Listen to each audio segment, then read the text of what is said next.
오늘도 하나님의 은혜와 사랑과 평강이 저와 여러분에게 충만하기를 축원합니다. 오늘 이 말씀을 스마트폰을 통해서, 유튜브를 통해서, 또 든든한 교회 앱을 통해서, 또 TV를 통해서, 각 라디오 방송을 통해서 듣는 전 세계의 모든 하나님의 자녀들에게도 같은 은혜와 축복이 넘치기를 주 이름으로 축원합니다. 요한복음 4장 23절로 24절을 통해서 예배는 하나님을 만나는 시간이다 하는 제목으로 같이 은혜 받기를 원합니다. 여러분, 하나님은 만나야죠. 우리의 가슴으로 뜨겁게 만나야 됩니다. 만나면 참 중요한 거고, 그분은 전능하시고 전지하신 분이라 만나기만 하면 우리의 삶의 질이 바뀌어집니다. 근데 하나님은 예배를 통해서 만나주는 줄로 믿습니다. 오늘 죄 중에 가장 큰 죄가 무슨 죄일까요? 하나님을 믿지 않는 죄입니다. 여러분, 자녀가 왜 부모를 공경해야 할까요?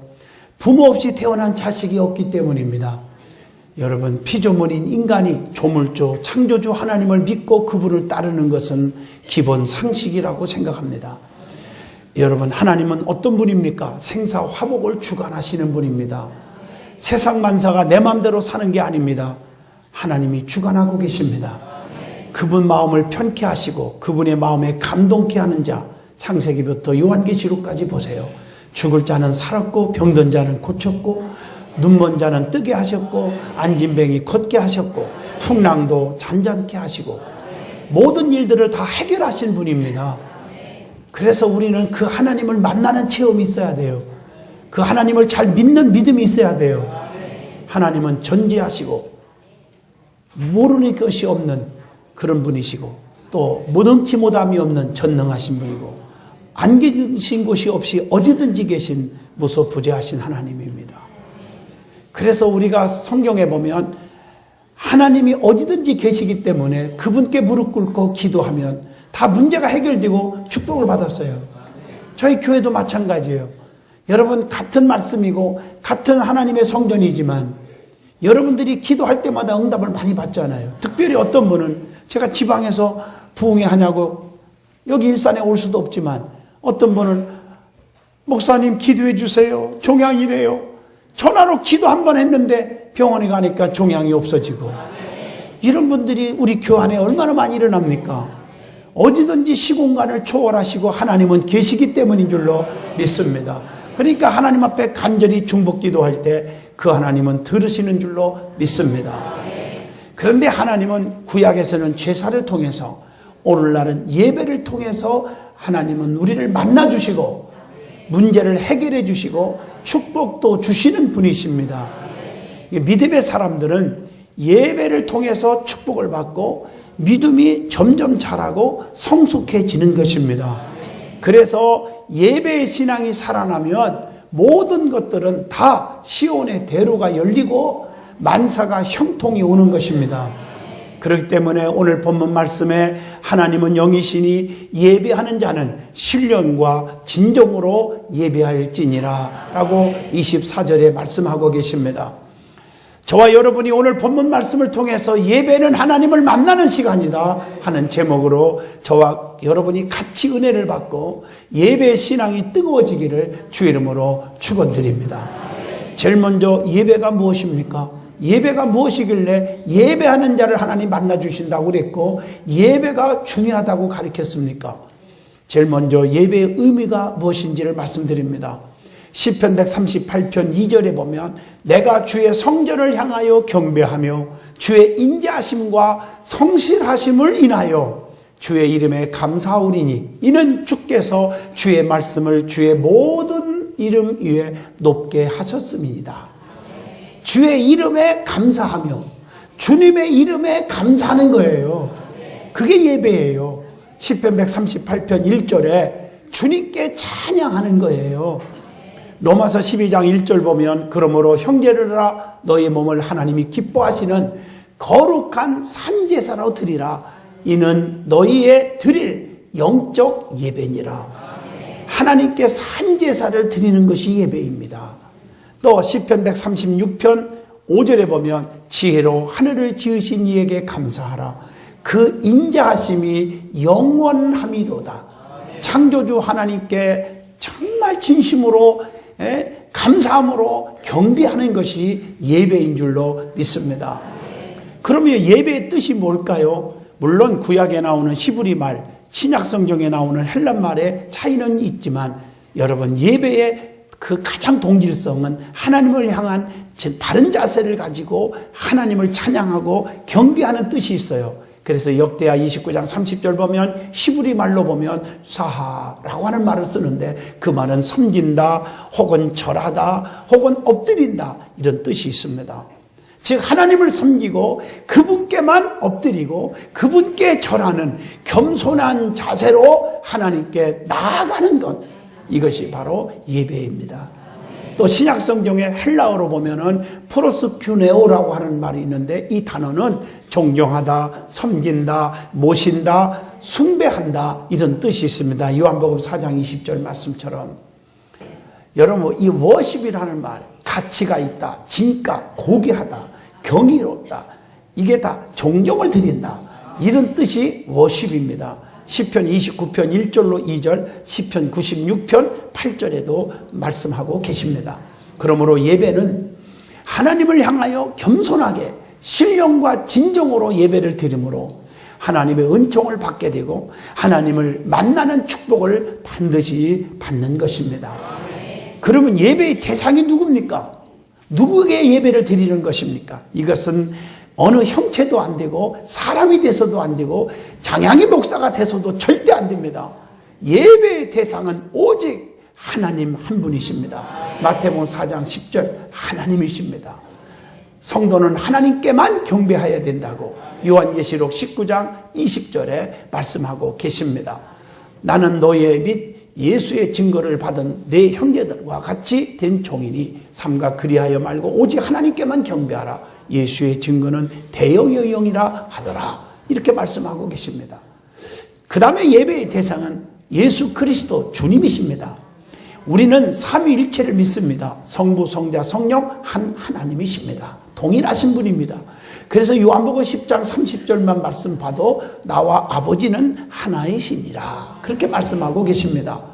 그렇기 때문에 동방박사들도 마태복음 2장 11절 보면 예수님이 탄생했을 때에 동방에서부터 별을 따라 와가지고 보배 압을 열어서 비싼 황금, 유향, 모략을 드리며 경배를 했어요. 왜? 그분이 하나님이시기 때문인 줄로 믿습니다.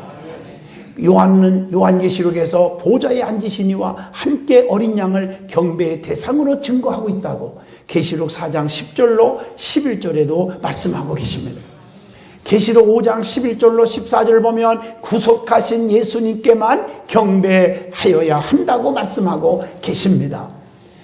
그러면 예배의 장소가 어디입니까? 어디서 예배 드려야 됩니까? 가장 중요한 예배는 성전 예배입니다. 그래서 시편 5편 7절에 보면 사도행전 2장 40도 6절 성전에서 예배하는 것이 큰 은혜와 축복입니다. 오순절날 마가다락방에 120명이 은혜를 받고 나서 그들이 성전에 날마다 마음을 같이하여 모이기에 힘쓰고 집에서 떡을 떼며 기쁨과 순전한 마음으로 음식을 먹고 서로 유무상통합니다. 네 것 내 것 안 따지고 그리고 서로 떡을 띄워주고 나눠 먹고 나눠주고 자기 것도 내 거라고 주장하지 않았고 사랑의 공동체가 되었어요. 그리고 모이기에 힘썼고 모여서 기도하고 모여서 전도하고 사도들의 가르침을 받았고 말씀을 들을 때 주의 종의 말씀 전할 때 교만하지 아니하고 가슴을 치면서 어찌할꼬 찔림받기 시작하니까 사도행전 2장 47절에 구원받는 자들이 날마다 더해가더라 이렇게 기록하고 있습니다. 뿐만 아니라 사도행전 15장 21절이나 18장 4절에 보면 해당에서 모여 예배한 것처럼 우리는 모일 때마다 하나님 앞에 장소에서 예배부터 드려야 됩니다. 예배가 중요해요. 여러분 모임 가지면 제일 먼저 중요한 것은 예배입니다. 예배. 간단하게도 예배를 드리고 시작해야 합니다. 뿐만 아니라 골로새서 4장 15절 사도행전 12장 12절 보면 개인 집에서도 예배해야 합니다. 깨닫고 막아라 하는 요한의 어머니 마리아의 집에 가니 여러 사람이 모여서 기도하더라. 여러분 특별히 가정의 자녀들과 온 식구들이 모여서 가정 예배가 얼마나 중요한지 아십니까? 저는 겸손하려고 이 말하는 게 아닙니다. 제가 잘나서 여기 서 있다고 생각한 적이 정말 없습니다. 저는 부족한 게 천지지만 하나님이 왜 복음을 전하게 이 자리에 서게 하셨고 왜 전 세계에 다니면서 복음을 외치게 만들었을까? 저는 가정의 예배에 가정 예배. 우리 아버님, 우리 어머님 이미 하늘나라에 가고 안 계시지만요. 어릴 적에 아침에 깨워서 우리 10남매를 모아놓고 가정 예배를 드리게 했어요. 그때는 지겨웠어요. 그러나 지금은 그렇게 고맙고 감사할 수가 없어요. 그때 외웠던 성경 구절, 그때 읽었던 하나님의 말씀을 지금도 제가 사용하고 있고 지금도 달달달달 외우고 있어요. 잊어지지를 않아요. 그때 감동받은 은혜의 말씀들이 말입니다. 그때 기도했던 내용들이 다 기억이 나는데 그 기도는 심는 거기 때문에 심어놓은 그 기도의 내용들을 지금 제가 다 응답으로 받아먹고 삽니다. 사랑하는 성도 여러분, 예배드리는 여러분 되기를 원합니다. 그리고 하나님이 기뻐하시는 예배가 무엇일까? 하나님이 기뻐하는 예배. 시편 95편 6절에 보니까 오라 우리가 굽혀 경배하며 우리를 지으신 여호와 앞에서 무릎을 꿇자. 다시 말하면 무릎을 꿇고 하나님 앞에 예배, 무릎을 꿇고 경배 드려야 됩니다. 이것은 시편 51편 17절 하나님이 구하시는 제사는 상한 심령이라 하나님이여 상하고 통회하는 마음을 주께서 멸실치 아니하시리이다. 참회와 용서가 있는 거예요. 용서. 예배를 통해서 진정한 참회가 있고 그리스도의 사랑으로 용서를 받는 거예요. 사죄의 은총이 있는 것입니다. 그리고 로마서 12장 1절 거룩한 산제사로 드려야 합니다. 그리고 오늘 본문 23절로 24절 신령과 진정으로 하나님 앞에 예배를 드려줘야 합니다. 그리고 출애굽기 34장 또 8절에 보니까 모세가 급히 땅에 엎드리며 경배하며 그랬어요. 여러분, 땅에 엎드려 경배를 드리는 것은 바로 겸손의 자세입니다. 우리 하나님 앞에 예배 드릴 때는 겸손하게 드려야 합니다. 교만하면 안 됩니다. 교만하면 하나님이 받지 않으십니다. 그리고 역대상 16장 29절에 보니까 여호와의 이름에 합당한 영광을 그에게 돌릴지어다. 예물을 가지고 그 앞에 들어갈지어다. 아름답고 거룩한 것으로 여호와께 경배할지어다. 다시 말하면 아름답고 거룩한 것을 하나님 앞에 드림으로 예배를 드리는 것입니다. 그리고 시편 50편 23절에 감사로 제사를 드리는 자가 나를 영화롭게 하나니 그 행위를 옳게 하는 자에게 내가 하나님의 구원을 보리로다. 다시 말하면 감사의 눈물이 있는 예배, 감격의 눈물이 있는 제사를 드려야 드립니다. 감격이 있습니다. 오늘 예배가 감격이 있습니까? 여러분, 감격이 있기를 축원합니다. 나 같은 것이 무엇이길래 하나님의 성전에 불러주셔서 예배 드릴 수 있게 하는 이 자체가 얼마나 감격스러운지 아십니까? 오늘 여러분 공산권 세계에서는 예배를 드리고 싶어도 드릴 수 없는 자들, 예배 드려가 잡혀갖고 총살당하는 사람들이 얼마나 많고 저 해교권도 얼마나 많은지 아십니까? 여러분, 핍박 속에서도 믿음을 지키는 사람들이 있습니다. 오늘 여러분, 감사와 이 예배는 감격이 있어야 됩니다. 눈물이 있어야 될 줄로 믿습니다. 그리고 사무엘상 15장 22절 순종의 제사보다 낫고 듣는 것이 수양의 기름보다 낫다. 여러분, 순종하는 자세로 예배를 드려야 됩니다. 그리고 마태복음 5장 23절로 24절에 보면요, 하나님은 아무 제사나 받고 예배를 받으시고 예물을 받으시는 분이 아닙니다. 왜냐하면 하나님은 부자의 아버지십니다. 여러분, 헌금에 관심 있고 무슨 여러분 다른 뜻에 관심 있는 게 아니에요. 예배를 통해서 영광 받는 데 관심이 있기 때문에 너는 형제와 화해하지 않은 거 있구나. 재물을 놓고 가서 화해하고 와라. 그제야 내가 예배를 받아주겠다는 거예요. 그게 마태복음 5장 23절 24절이에요. 화목제사로 드려야 합니다. 뭔가 가로막혔던 담을 다 헐어버리고 하나님 앞에 예배를 드려야 됩니다. 십자가의 그늘 밑에서, 십자가 밑에서 용서 못할 게 어디 있습니까? 다 용서하고 덮어주고 사랑으로 하나님 앞에 예배를 드릴 때 그것이 거룩한 산제사가 되는 것입니다. 그리고 제사는 깨달음이 있어야 됩니다. 즉 깨달음이 있는 제사를 드려야 한다는 거예요. 이사야 1장 11절로 13절을 보시면 나옵니다. 여러분, 정말 우리는 깨달음이 있어야 돼요. 말씀을 들을 때 가슴을 치고 통곡이 있고 내가 지난날의 허물을 다 하나님 앞에 내놓을 수 있고 내가 이제부터 하나님 앞에 의롭게 말씀 중심으로 살아야 되겠다. 겸손하게 살아야 되겠다고 하는 결심을 할 수 있는 거예요. 깨달음이 없이는 결단이 안 내려집니다. 그리고 오늘 본문 24절에 성령님이 임재하는 예배, 신령과 진정의 예배가 드려져야 합니다.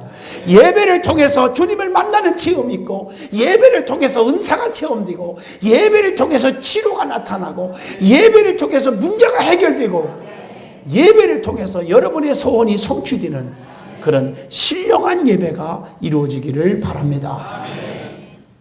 그런데 왜 예배를 드려야 합니까? 자꾸 예배가 중요하다고 가리키는데 왜 예배를 드려야 하는 말이 하나님께 이유가 있죠. 시편 95편 6절로 7절에 하나님은 우리의 창조주가 되시고 우리는 그의 피조물입니다. 당연히 예배 드려야 되는 거 아니에요? 그리고 계시록 4장 10절로 11절에 하나님은 경배, 예배 받으시기에 합당하신 분 아닙니까? 마태복음 28장 9절에 예수님을 예배를 통해서 만나면 참 평안을 주시고 모든 문제가 해결 주시기 때문에 우리는 예배를 드리는 거예요. 자, 그러면 하나님 앞에 신령과 진정의 예배를 드리라고 했고 예배 드리는 것이 중요하다고 그랬는데 예배를 드리는 자에게 주시는 축복이 무엇입니까? 반드시 있습니다. 제일 중요한 것은 하나님께서 영광을 받으시는 거예요. 예배는 하나님께 영광을 돌리는 거예요. 레위기 10장 3절에 보니까 나는 나를 가까이 하는 자 중에 내가 거룩하다 함을 얻겠고 온 백성 앞에서 내가 영광을 얻으리라. 영광을 얻으리라. 여러분 참 멋있는 말씀 하나 또 소개할게요. 이사야 43장 21절에 보면요. 이 백성은 내가 나를 위하여 지었나니. 여러분 누가 지었어? 하나님이 지금 말씀하시는 거예요. 내가 나를 위해서 지었나니 나의 찬송을 부르게 하려 하심이니라. 그렇기 때문에 여러분은요 사나 죽으나 주의 것이고 주님의 영광을 위해서 살아야 될 백성들이에요.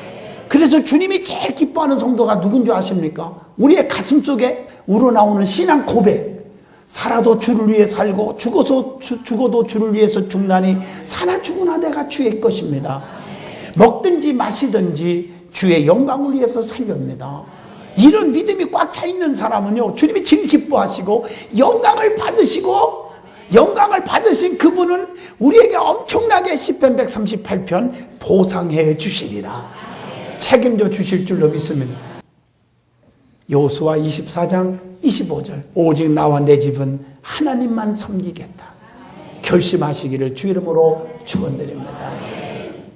그리고 예배를 통해서 하나님을 만나고 사죄의 은총을 주십니다. 시편 51편 17절 예배를 통한 경건의 훈련으로 거룩한 백성이 되는 축복이 있습니다.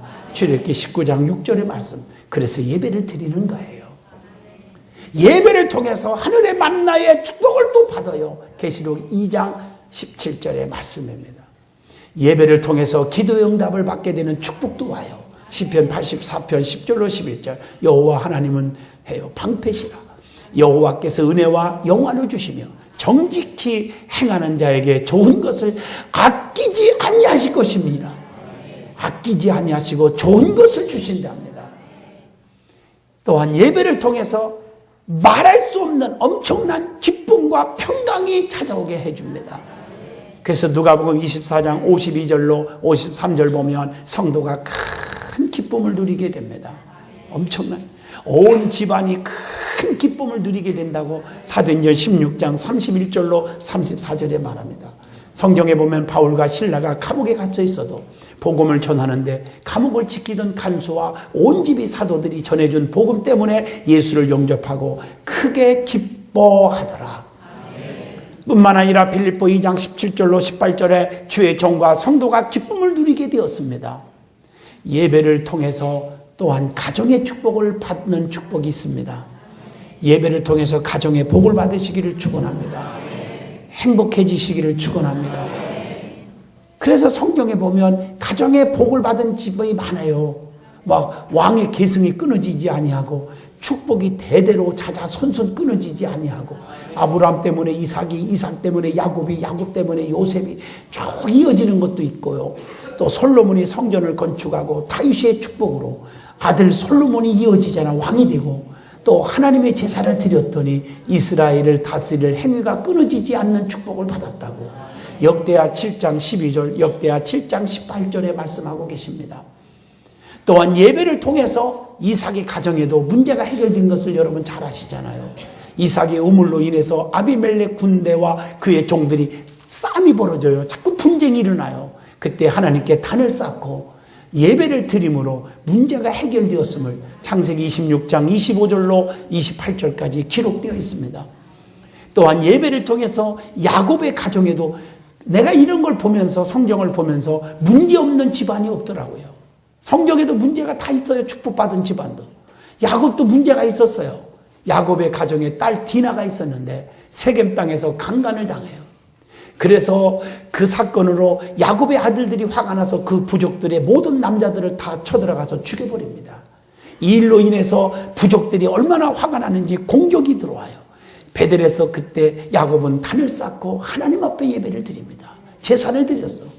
그 결과 하나님이 함께 하심으로 모든 문제가 깨끗하게 해결되었음을 창세기 35장 1절로 5절에 기록되어 있으니 크든 작든 간에 엄청난 가정의 문제들이 있을 때 하나님 앞에 예배를 통해서 회복의 역사가 일어난다. 그래서 여러분들이 예배가 중요한 것이고 신령과 진정의 성령의 충만한 예배를 드리고 가면 여러분의 가정의 회복이 되고 여러분의 사업에 일어나는 축복이 일어날 줄로 믿습니다. 만사가 형통할 줄로 믿습니다. 든든한 성도 여러분, 여러분들이 교회 안에서 예배드림으로 대박이 터진 사람이 한두 명입니까 지금? 하나님은 불경기 속에서도 이렇게 세워주는 분 무척 많습니다. 그 다음에 하나님 외에 누구에게도 예배를 드려서는 안 된다고 하는 교훈을 주고 있습니다. 출애굽기 34장 14절에 너는 다른 신앙들에게 절하지도 말고 여호와는 질투하는 이름이라. 질투의 하나님이니라. 하나님 위에는 다른 신에게 예배하면 안 돼. 하나님은 질투하는 분이고 그렇기 때문에 하나님께만 예배드려요. 그러면 하나님이 다 책임져 줘요. 그래서 하나님 위에는 참신이 없어요. 사무엘하 7장 22절입니다. 그분께만 예배드려요. 질투하는 하나님. 그러면 하나님이 그분만을 하나님만을 사랑하면 하나님 우리를 책임져 주잖아요. 그래서 이사야 43장 1절로 4절 여러분 달달 외우고 있잖아요. 열방 가운데 지명하여 불렀나니 너는 내 거다. 네가 물 가운데 가도 침몰하지 못하게 하겠고 불꽃 가운데서도 살지 못하게 하리니 대저 나는 여호와 하나님이니라. 내가 너를 보배롭고 존귀 여겨 주겠다. 할렐루야. 다른 신에게 예배하면 하나님을 버리는 죄를 짓는 것과 같다고 열왕기상 11장 33절에 말씀하고 있습니다. 알지도 못하는 신에게 예배하면 안 됩니다. 신명기 19장 26절. 여러분들 정말 하나님 위에는 예배 받을 분이 없습니다. 그 다음에 우상을 경배하면 안 됩니다. 여러분 1월 성신 섬기면 안 되죠. 신명기 17장 3절. 손으로 만든 우상들, 보이는 우상들. 계시록 9장 20절, 이사야 2장 8절 버려야 되겠죠. 더 중요한 것은 보이지 않는 우상이 있어요. 우상 숭배는 하나님과 원수가 되는데 하나님보다 더 사랑하는 것 모든 것들이 다 우상입니다. 마태복음 10장 37절, 마태복음 6장 24절. 한 사람이 두 주인을 섬기지 못할 것이니 너희가 하나님과 재물을 겸하여 섬기지 못하느니라. 우리는 하나님만 섬기시기를 축원합니다. 그 다음에 피조물을 경배하면 안 됩니다. 피조물을 사람을 경배하면 안 돼요. 오늘 정신을 바짝 차려야 됩니다. 로마서 1장 25절, 창세기 1장 28절. 피조물은 경배의 대상이 아닙니다. 신명기 32장 17절. 마귀에게 제사하고 섬기면 안 됩니다. 골로새서 2장 18절. 천사도 숭배의 대상이 아닙니다. 오직 하나님께만 예배 드리시기를 축원합니다. 그러면 예배의 요소가 무엇입니까? 예배는 요소가 있어요. 구체적인 말씀은 다음 주일날 여러분에게 다시 또 설교합니다. 예배 요소에 대해서. 예배 요소는 4가지죠. 하나는 말씀, 기도, 찬송, 헌금입니다. 너무너무 중요하기에 오늘 다 다룰 수 없고 다음 주일날 다룰 겁니다. 4가지 간단하게 말하면 디모데후서 3장 17절 영생을 알게 하시는 하나님의 말씀이 있습니다. 그리고 고린도전서 14장 15절, 로마서 12장 12절 하나님과 대화하는 것이요 영혼의 맥박이요 영혼의 호흡과 같은 기도가 있습니다. 기도. 그 다음에 시편 150편 6절 호흡 있는 자마다 여호와를 찬양할지어다. 시편 23편 6절 여호와의 집에 내가 영원히 거하는 축복. 하나님께 감사와 헌신을 곡조로 가사로 표현되어 있는 간증인 찬송이 있습니다. 그 다음에 마지막으로 고린도후서 9장 5절로 7절의 말씀입니다. 받은 은혜 너무 감사해서 하나님께 물질로 드려지는 헌금 예물이 있습니다. 이것이 바로 하나님 앞에 드려질 예배의 요소인데 여기 보니까요 성경에 보면 마음에 정한 대로 할 것이요 인색함으로나 억지로 하지 말지니 하나님은 즐겨내는 자를 사랑하시느니라. 그래서 이렇게 말씀하고 계시는 거예요. 예배의 4가지 요소 여러분 가슴속에 새기셔서 하나님 앞에 드려지는 예배, 말씀, 기도, 찬송, 예물, 신령과 진정으로 하나님 앞에 드려져야 될 줄로 믿습니다. 결론을 내립니다. 하나님은 영이십니다. 그분은 예배를 드릴 때 신령과 진정으로 드리라고 말씀하고 계십니다. 신령과 진정의 예배를 받으시기를 원하십니다. 또한 그 예배를 받으시며 우리에게 응답으로 은혜와 축복과 기적을 한없이 베풀어 주시는 겁니다. 하나님은 예배를 통해서 축복해요. 아무리 피곤하고 아무리 급한 사건이 터져도 예배를 드려야 된단 말이에요. 예배가 우선순위야 된단 말이에요. 하나님 앞에 먼저가 예배가 되어야 됩니다. 그런 사람은 아버지가 책임져 주시는 것입니다.